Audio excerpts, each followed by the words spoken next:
Hi, my name is Erica Williams. I'm a senior here at BYU, Idaho. This is a personal picture of me. Unfortunately, it was taken during a hippie photo shoot, but it's also one of the few recent photos that I have, so you get to see me as a hippie. You're welcome.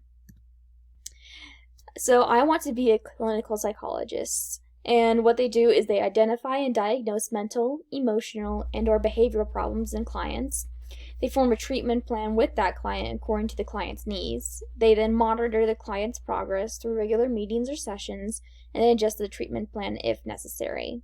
A clinical psychologist is different from a counseling psychologist, where clinical psychologists tend to deal with the more chronic and more serious issues, whereas counseling psychologists tend to deal with milder and more dealing with the complications of regular life when it comes to clients, whereas clinical psychologists deal with things like chronic depression, schizophrenia, ADD, and so on.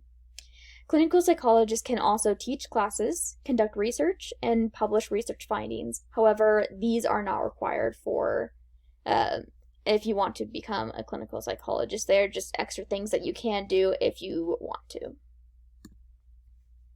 So in order to become a clinical psychologist, you're going to need a bachelor's degree in education, psychology, sociology, or some other related field.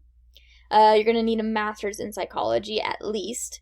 In some states, they do allow you to practice psychology with only a master's degree. However, it depends on where you are, and there's limits to how much you actually can practice.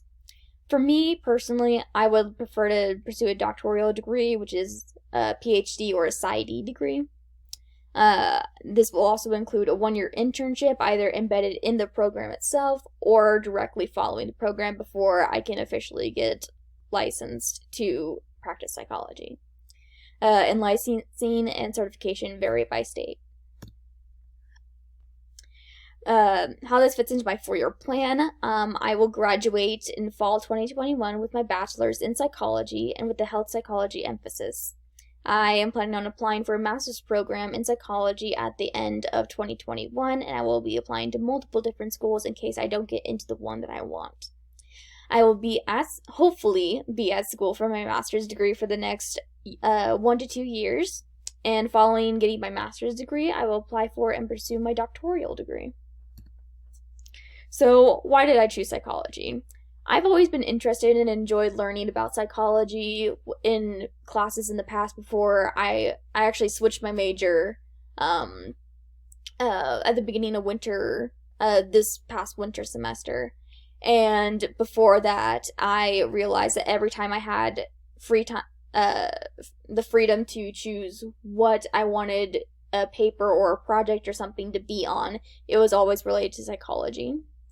And then also many people in my family have had some sort of mental challenge, and I've been able to see firsthand just how powerful the effects having a good or bad psychologist can have in changing someone's life.